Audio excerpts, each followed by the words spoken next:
four friends, alright? So, we met in secondary school in 2006. We spent a lot of time hanging out, mostly at Lucas' house. Lucas is right there. We spent a lot of time hanging out at his place and playing a lot of video games. And we had sort of vastly different lives, but then we kept in touch after. So I thought it was a really nice story. And 20 years later, one of them got married in 2024. The other is planning to get married soon. And the third one is in a nice stable relationship. So that's really nice. And then of course there's me. Anyway, how to deal with being the seventh wheel in a friend group was the first thing that I Googled, and it didn't really give me any good ideas. So I continued Googling as one does, right? And I asked, what do single 30-year-olds do? And then eventually that also didn't turn out very well, and so I Googled, is life ultimately meaningless and have I been put here to suffer? Anyway, what people in their 30s actually do. So, some people like to grow houseplants, but I'm not very good at that, you know. Every houseplant that I ever had has died in my hands, so I'm a little bit cursed in that regard. Hydrox, I guess that's what people are doing nowadays. They want to get fit.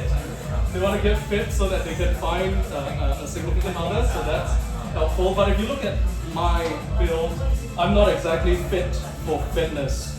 So the next thing is becoming a middle-aged man in Lycra. Middle-aged man in Lycra. So being a middle-aged man in Lycra is very interesting because the main thing is that you're cycling, right? But in cycling, there's the main important thing, which is aerodynamics. You want to be as aero as possible. So you start wearing Lycra in order to reduce the drag, which is, I guess, one thing that people do. Once again, I don't exercise, so pickling balls is also another thing that people in their 30s do. But I don't really like pickling my balls, so anyway.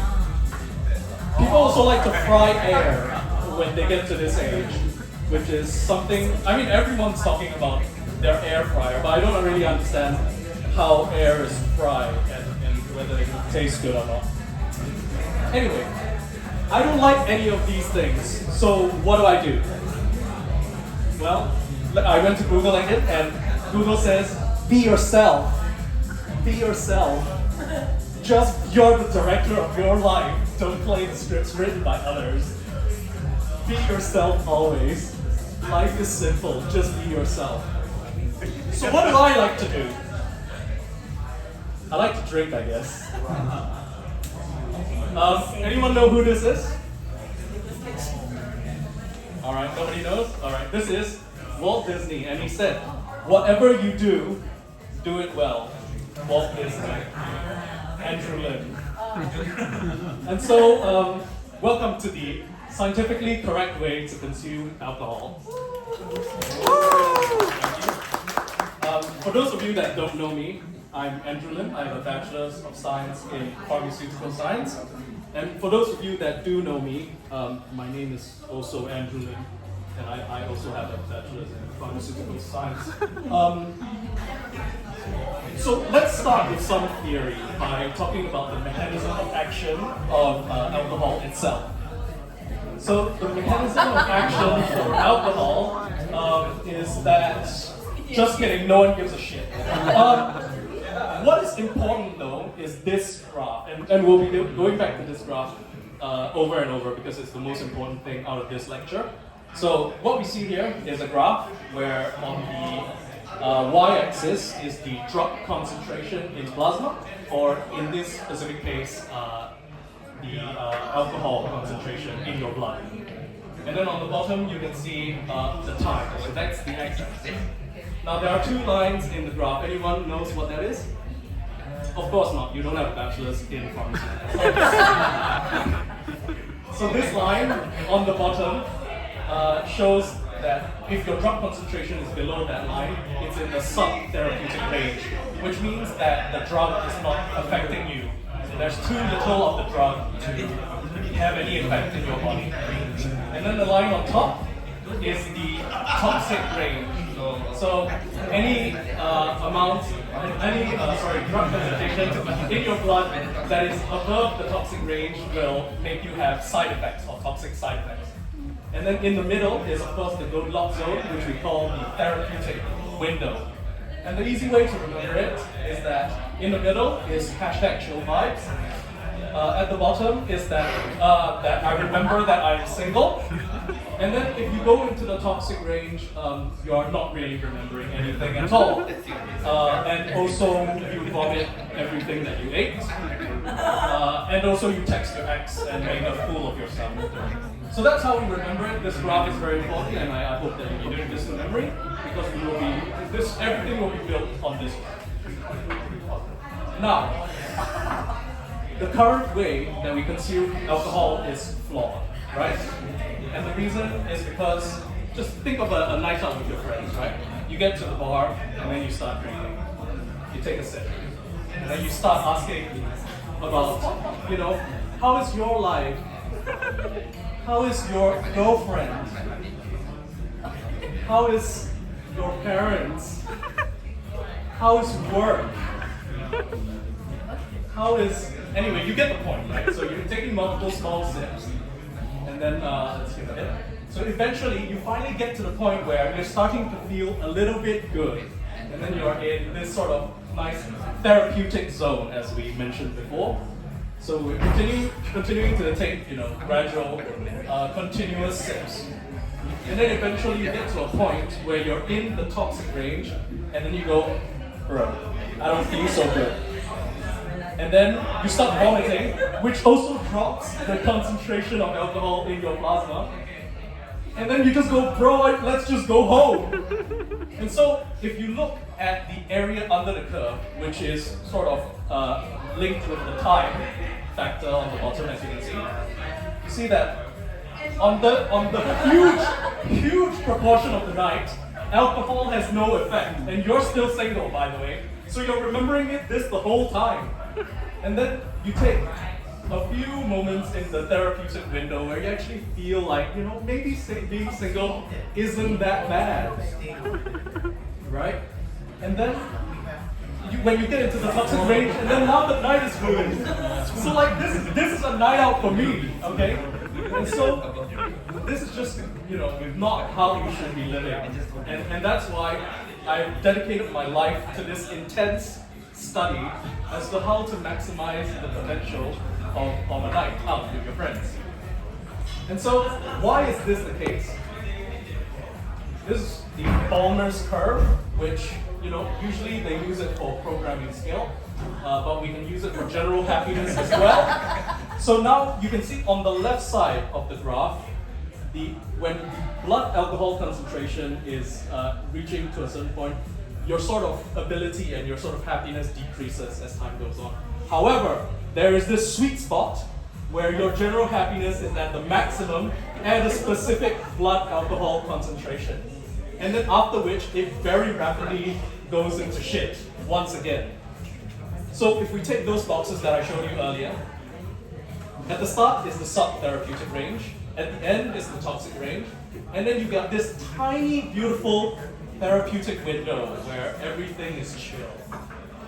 This means that alcohol has a narrow therapeutic index. So the question is, what can we learn from pharmacology? I want to introduce you to this drug, warfarin. Warfarin is an anticoagulant / blood thinner, and it is used to prevent thrombosis. Thrombosis is basically blood clots occurring in your vessels, and then that can block you and cause you to have a stroke. Warfarin, similar to alcohol, has a narrow therapeutic index. So if you see it this way, below the therapeutic range, blood clots form inside you, and then you get a stroke, and not the good kind. And then if you go into the toxic range, then blood no longer clots, and then you can bleed out to death from a paper cut. And then of course in the middle, life is fine.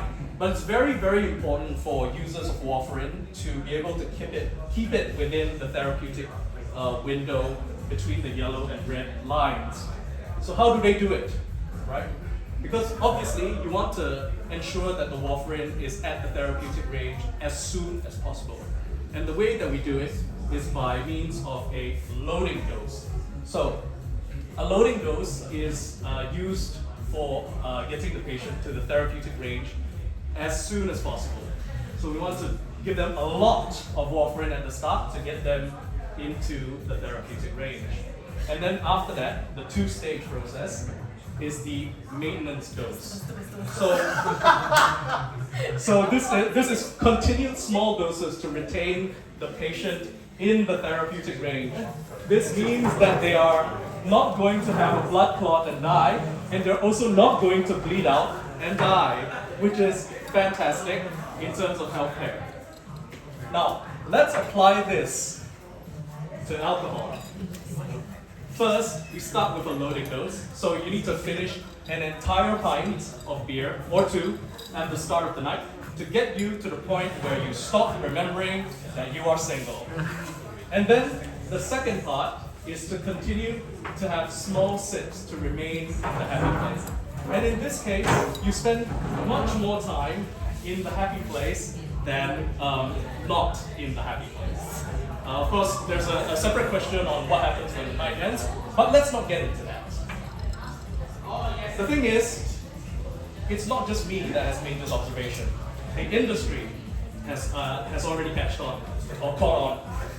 You can see one-for-one deals. Now, these one-for-one deals are not for you to share with a friend or your girlfriend or your wife or your boyfriend or whatever. These one-for-one deals are for you to finish the entire first one, and then the second one is for sipping. So let's just get that clear, right? So yes, anyway, there's a lot of one-for-one deals. Please drink responsibly, and by that I mean don't spill your drink. Thank you.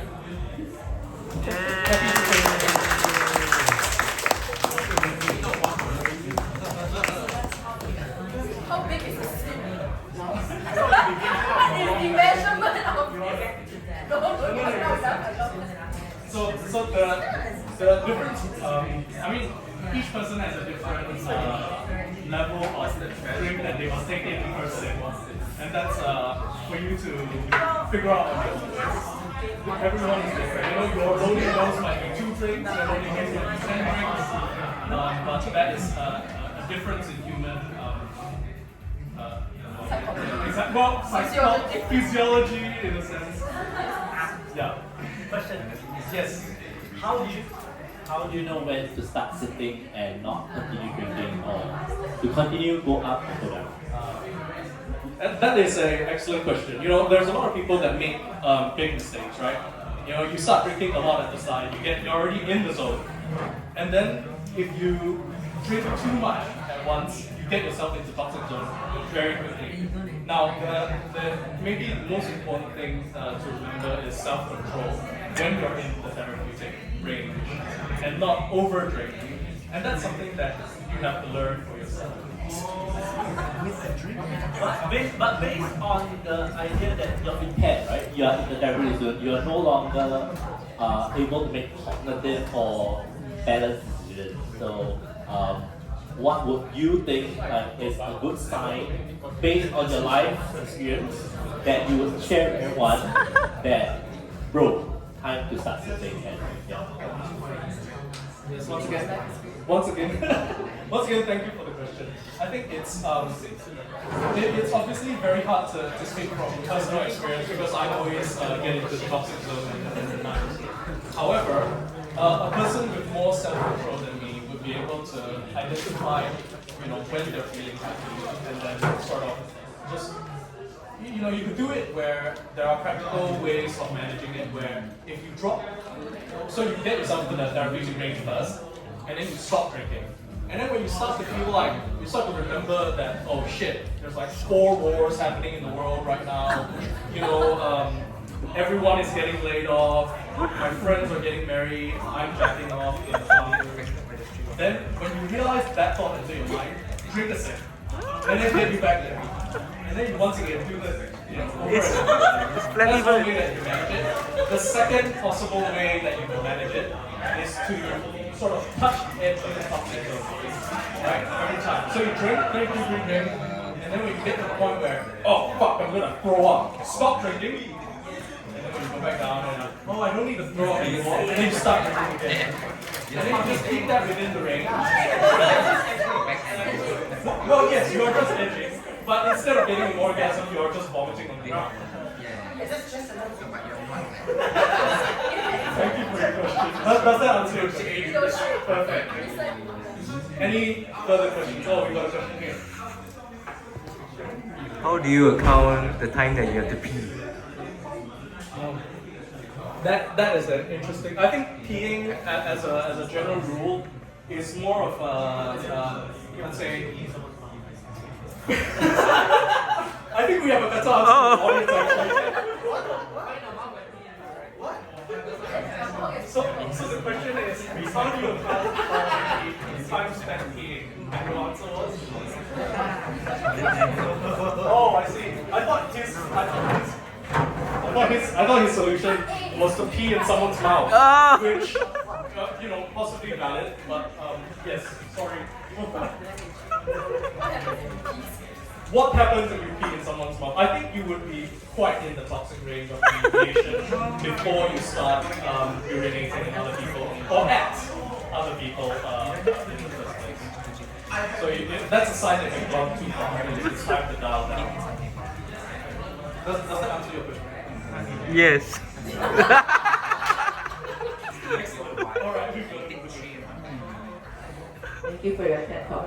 So, how do you determine the therapeutic range? And will you be prototyping a device that could be for sale so that we can all, take advantage of your knowledge, but for laymen who can't help?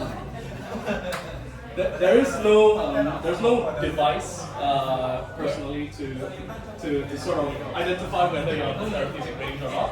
Even if you had a sort of, what the police use to check Breathalyzer. Even if you had a breathalyzer, your blood alcohol content might be a certain real number, but it may not have the therapeutic effects because those therapeutic lines, are individual and personal.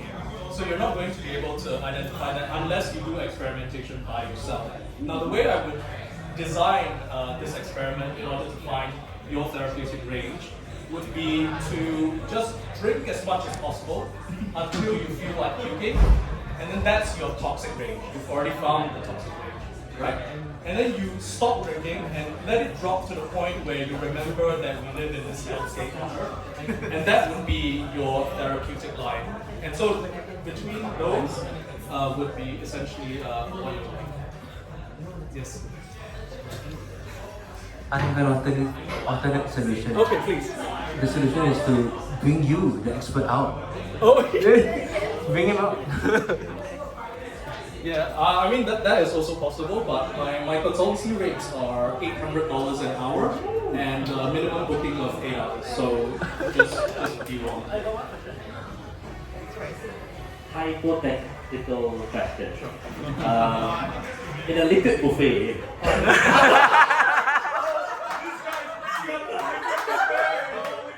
How do we navigate and make the most use of make sure that we have ROI, right? Yeah. That is a wonderful question. It depends on what you're maximizing for. Alright? So now if we're maximizing for good time over time, then we can use the strategies that we've discussed before here tonight.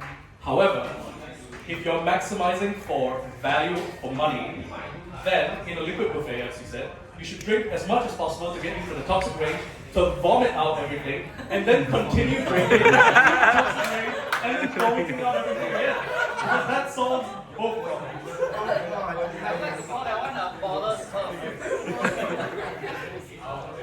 Okay, I have a follow-up question. Is there such a thing as transcending the toxic range? Ooh. Like you enter a whole other about Isn't it nasty? That is an excellent question. I'm not sure about transcending the toxic range, but unless you're talking about, you drink so much that it's so toxic that you die, then perhaps you have transcended the toxic range and also the mortal realm. I'm not sure that's what we're trying to achieve here, but hopefully that answers your question. You can get maximum value from the liquid buffet. What, by dying? Alright, any further questions before I hand over to Sharon? Otherwise, then thank you very much for your time. Thank you, Andrew.